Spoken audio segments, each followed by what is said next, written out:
Sometimes people will do that. They will either they'll have somebody driving their car and they'll be like, "Hey, I need you to come over to my house real quick." And you know, just like when you see the cops, try to get them away from it. So I was trying to return back to the house so I could grab what I needed and then take off again. And you just so happened to catch me at Marina, and I was like, "Fuck!" And I was like, "Well." I was like, they don't know it was me. They don't know it was me. And then all of a sudden, freaking state pulls up, and then sheriff pulls up, and then I see city freaking en route, and I'm like, oh no no no no no no no no no no no no! I'm going to fucking jail. I'm not. Well, so I guess here's the other question. Because I was an unmarked unit. So number one, I called for backup, mostly because obviously you'd already evaded one time, and I wanted at least somebody else there. Yeah, absolutely. Number two, if there's a bolo and I'm in an unmarked unit and I pull you over, can I be the responding officer for that? Are you a police officer? I would get a marked unit. I would get a marked Oh, yeah, unit I mean, just in case. yeah. Now, if he takes off and you're the only one behind him, and it's a bolo car, obviously you would try to get a marked unit with you. Just so there's not, well, I didn't know he was a police officer. You know, there's tons of police impersonators all the time. But if this is your search warrant car, and I am your suspect, you are a police officer. You do have arrest powers.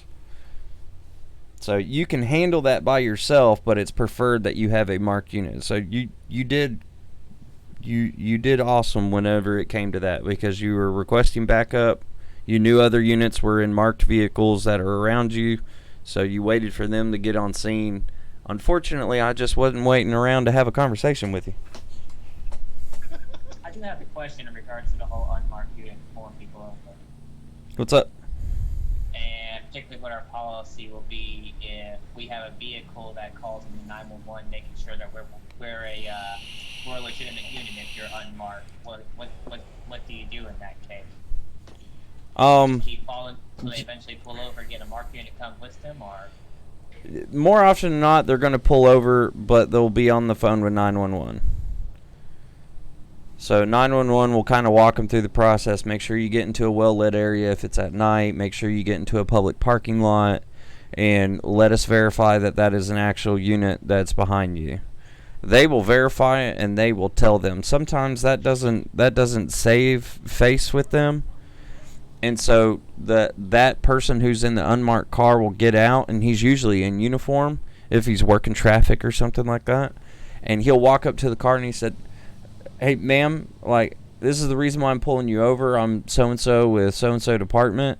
I'm waiting for a marked unit to get here before I speak to you further. All right, so just wait here."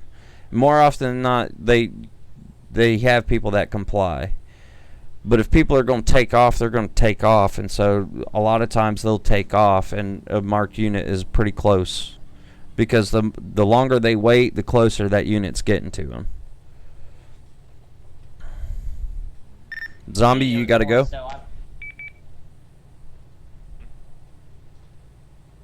I think he timed out. Oh. Yeah, I'm not sure. For me, it was partial in real life question, as that's always been a gray area for me. I've always thought if I have, especially if it's late at night, if I have a cop I can clearly see or a unit that's not marked, I would always say put my hazards on, and I'm not stopping. I'll go slow until I have 911 verify that, hey, the person behind me is actually a cop.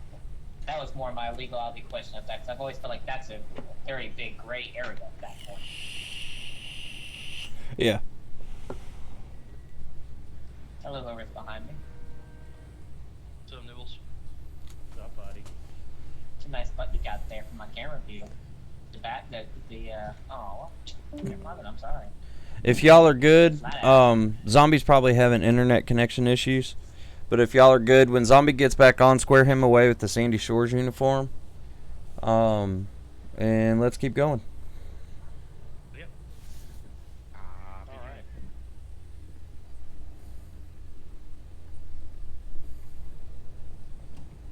I tried to get with Kent to see if he would pre-sign those arrest warrants, but he never got back to me. So we'll still do them, and we'll still have him sign it, and then the new charges, technically you would still have to get warrants for them too, but I'm not going to make you type all of that, because all of it was seen by everybody else, so I'm not too worried about those warrants.